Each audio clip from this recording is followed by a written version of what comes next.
യെഹെസ്കേൽ 33. യഹോവയുടെ അരുളപ്പാട് എനിക്കുണ്ടായതെന്തെന്നാൽ, മനുഷ്യപുത്ര, നീ നിന്റെ സ്വജാതിക്കാരോട് പ്രവചിച്ചു പറയേണ്ടത്, ഞാനൊരു ദേശത്തിന്റെ നേരെ വാൾ വരുത്തുമ്പോൾ ആ ദേശത്തിലെ ജനം തങ്ങളുടെ കൂട്ടത്തിൽ നിന്നൊരു പുരുഷനെ തിരഞ്ഞെടുത്ത് കാവൽക്കാരനായി വെച്ചാൽ, ദേശത്തിന്റെ നേരെ വാൾ വരുന്നത് കണ്ടിട്ട് അവൻ കാഹളമൂതി ജനത്തെ ഓർമ്മപ്പെടുത്തുമ്പോൾ ആരെങ്കിലും കാഹളനാദം കേട്ട് കരുതിക്കൊള്ളാതെ ഇരുന്നാൽ വാൾ വന്ന് അവനെ ഛേദിച്ചു കളയുന്നു എങ്കിൽ അവന്റെ രക്തം അവന്റെ തലമേൽ തന്നെ ഇരിക്കും. അവൻ കാഹളനാദം കേട്ടിട്ട് കരുതിക്കൊണ്ടില്ല, അവന്റെ രക്തം അവന്റെ മേൽ ഇരിക്കും. കരുതിക്കൊണ്ടിരുന്നുവെങ്കിൽ അവൻ തന്റെ പ്രാണനെ രക്ഷിക്കുമായിരുന്നു. എന്നാൽ കാവൽക്കാരൻ വാൾ വരുന്നത് കണ്ട് കാഹളമൂതാതെയും ജനം കരുതിക്കൊള്ളാതെയും ഇരുന്നിട്ട് വാൾ വന്ന് അവരുടെ ഇടയിൽ നിന്നൊരുത്തനെ ഛേദിച്ചു കളയുന്നുവെങ്കിൽ ഇവൻ തന്റെ അകൃത്യം നിമിത്തം ഛേദിക്കപ്പെട്ടുപോയി. എങ്കിലും അവന്റെ രക്തം ഞാൻ കാവൽക്കാരനോട് ചോദിക്കും. അതുപോലെ മനുഷ്യപുത്ര, ഞാൻ നിന്നെ ഇസ്രായേൽ ഗൃഹത്തിന് കാവൽക്കാരനാക്കി വെച്ചിരിക്കുന്നു. നീ എന്റെ വായിൽ നിന്ന് വചനം കേട്ട് എന്റെ നാമത്തിൽ അവരെ ഓർമ്മപ്പെടുത്തേണം.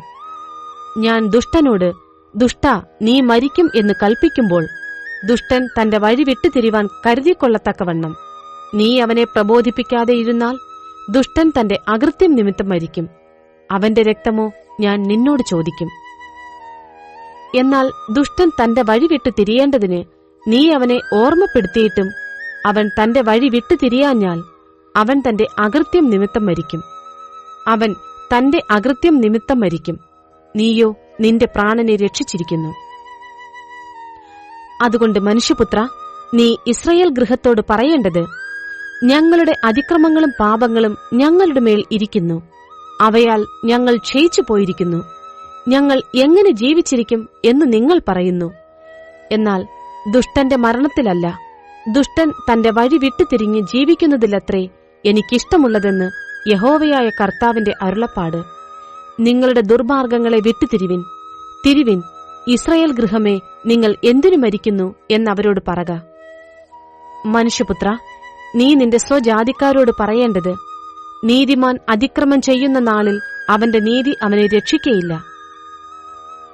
ദുഷ്ടൻ തന്റെ ദുഷ്ടത വിട്ടുതിരിയുന്ന നാളിൽ തന്റെ ദുഷ്ടതയാൽ ഇടറി വീഴുകയില്ല. നീതിമാൻ പാപം ചെയ്യുന്ന നാളിൽ അവന് തന്റെ നീതിയാൽ ജീവിപ്പാൻ കഴിയുകയുമില്ല. നീതിമാൻ ജീവിക്കുമെന്ന് ഞാൻ അവനോട് പറയുമ്പോൾ അവൻ തന്റെ നീതിയിൽ ആശ്രയിച്ച് അകൃത്യം പ്രവർത്തിക്കുന്നുവെങ്കിൽ അവന്റെ നീതിപ്രവൃത്തികളൊന്നും അവന് കണക്കിടുകയില്ല. അവൻ ചെയ്ത നീതികേട് നിമിത്തം അവൻ മരിക്കും. എന്നാൽ ഞാൻ ദുഷ്ടനോട് നീ മരിക്കും എന്ന് പറയുമ്പോൾ അവൻ തന്റെ പാപം വിട്ടുതിരിഞ്ഞ് നീതിയും ന്യായവും പ്രവർത്തിക്കുകയും പണയം തിരികെ കൊടുക്കുകയും അപഹരിച്ചത് മടക്കിക്കൊടുക്കുകയും നീതികേടൊന്നും ചെയ്യാതെ ജീവന്റെ ചട്ടങ്ങളെ അനുസരിക്കുകയും ചെയ്താൽ അവൻ മരിക്കാതെ ജീവിക്കും. അവൻ ചെയ്ത പാപമൊന്നും അവന് കണക്കിടുകയില്ല. അവൻ നീതിയും ന്യായവും പ്രവർത്തിച്ചിരിക്കുന്നു, അവൻ ജീവിക്കും. എന്നാൽ നിന്റെ സ്വജാതിക്കാർ കർത്താവിന്റെ വഴി ചൊവ്വുള്ളതല്ല എന്ന് പറയുന്നു. അവരുടെ വഴിയത്രേ ചൊവ്വല്ലാതെ ഇരിക്കുന്നത്. നീതിമാൻ തന്റെ നീതി വിട്ടുതിരിഞ്ഞ് നീതികേട് പ്രവർത്തിക്കുന്നുവെങ്കിൽ അവൻ അതിനാൽ തന്നെ മരിക്കും. എന്നാൽ ദുഷ്ടൻ തന്റെ ദുഷ്ടത വിട്ടുതിരിഞ്ഞ് നീതിയും ന്യായവും പ്രവർത്തിക്കുന്നുവെങ്കിൽ അവൻ അതിനാൽ ജീവിക്കും. എന്നിട്ടും കർത്താവിന്റെ വഴി ചൊവ്വുള്ളതല്ല എന്ന് നിങ്ങൾ പറയുന്നു. ഇസ്രായേൽ ഗൃഹമേ, ഞാൻ നിങ്ങളിൽ ഓരോരുത്തനെയും അവനവന്റെ നടപ്പിന് തക്കവണ്ണം ന്യായം വിധിക്കും. ഞങ്ങളുടെ പ്രവാസത്തിന്റെ 12-ാം ആണ്ട് 10-ാം മാസം 5-ാം തീയതി യെരൂശലേമിൽ നിന്ന് ചാടിപ്പോയ ഒരുത്തൻ എന്റെ അടുക്കൽ വന്ന്, നഗരം പിടിക്കപ്പെട്ടുപോയി എന്ന് പറഞ്ഞു. ചാടിപ്പോയവൻ വരുന്നതിന്റെ തലേനാൾ വൈകുന്നേരം യഹോവയുടെ കൈ എന്റെ മേൽ വന്നു. രാവിലെ അവൻ എന്റെ അടുക്കൽ വരുമ്പോഴേക്ക് യഹോവ എന്റെ വായ് തുറന്നിരുന്നു. അങ്ങനെ എന്റെ വായ് തുറന്നിരുന്നതുകൊണ്ട് ഞാൻ പിന്നെ മിണ്ടാതെയിരുന്നില്ല. യഹോവയുടെ അരുളപ്പാട് എനിക്കുണ്ടായതെന്തെന്നാൽ, മനുഷ്യപുത്ര, ഇസ്രായേൽ ദേശത്തിലെ ശൂന്യസ്ഥലങ്ങളിൽ പാർക്കുന്നവർ, അബ്രഹാം ഏകനായിരിക്കെ അവനു ദേശം അവകാശമായി ലഭിച്ചു. ഞങ്ങളോ പലരാകുന്നു, ഈ ദേശം ഞങ്ങൾക്ക് അവകാശമായി ലഭിക്കും എന്ന് പറയുന്നു. അതുകൊണ്ട് നീ അവരോട് പറയേണ്ടത്, യഹോവയായ കർത്താവ് ഇപ്രകാരം അരുളിച്ചെയ്യുന്നു, നിങ്ങൾ മാംസം രക്തത്തോടുകൂടെ തിന്നുകയും നിങ്ങളുടെ വിഗ്രഹങ്ങളെ നോക്കി നമസ്കരിക്കുകയും രക്തം ചൊരിയുകയും ചെയ്യുന്നു. നിങ്ങൾ ദേശത്തെ കൈവശമാക്കുമോ?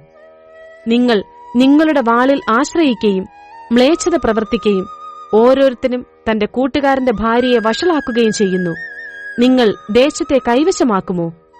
നീ അവരോട് പറയേണ്ടത്, യഹോവയായ കർത്താവ് ഇപ്രകാരം അരുളി ചെയ്യുന്നു, എന്നാൽ ശൂന്യസ്ഥലങ്ങളിൽ പാർക്കുന്നവർ വാൾ കൊണ്ടു വീഴും. എന്തെന്നാൽ ശൂന്യസ്ഥലങ്ങളിൽ പാർക്കുന്നവർ വാൾ കൊണ്ടു വീഴും. വെളിംപ്രദേശത്തുള്ളവരെ ഞാൻ മൃഗങ്ങൾക്ക് ഇരയായി കൊടുക്കും. ദുർമാർഗങ്ങളിലും ഗുഹകളിലുമുള്ളവരോ മഹാമാരി കൊണ്ട് മരിക്കും. ഞാൻ ദേശത്തെ പാഴും ശൂന്യവുമാക്കും. അതിന്റെ ബലത്തിന്റെ പ്രതാപം നിന്നുപോകും. ഇസ്രയേൽ പർവ്വതങ്ങൾ ആരും വഴിപോകാതെ വണ്ണം ശൂന്യമായിത്തീരും. അവർ ചെയ്ത സകല മ്ലേച്ഛതകളും നിമിത്തം ഞാൻ ദേശത്തെ പാഴും ശൂന്യവുമാക്കുമ്പോൾ ഞാൻ യഹോവ എന്നവർ അറിയും. മനുഷ്യപുത്ര, നിന്റെ സ്വജാതിക്കാർ മതിലുകൾക്കരികത്തും വീട്ടുവാതിൽക്കലും വെച്ച് നിന്നെക്കുറിച്ച് സംഭാഷിച്ചു. യഹോവയിങ്കിൽ നിന്നുണ്ടായ അരുളപ്പാട് എന്തെന്ന് വന്നു കേൾപ്പിൻ എന്ന് തമ്മിലും ഓരോരുത്തൻ തന്റെ സഹോദരനോടും പറയുന്നു. സംഘം കൂടിവരുന്നതുപോലെ അവർ നിന്റെ അടുക്കൽ വന്ന് എന്റെ ജനമായിട്ട് നിന്റെ മുമ്പിലിരുന്ന് നിന്റെ വചനങ്ങളെ കേൾക്കുന്നു. എന്നാൽ അവർ അവയെ ചെയ്യുന്നില്ല.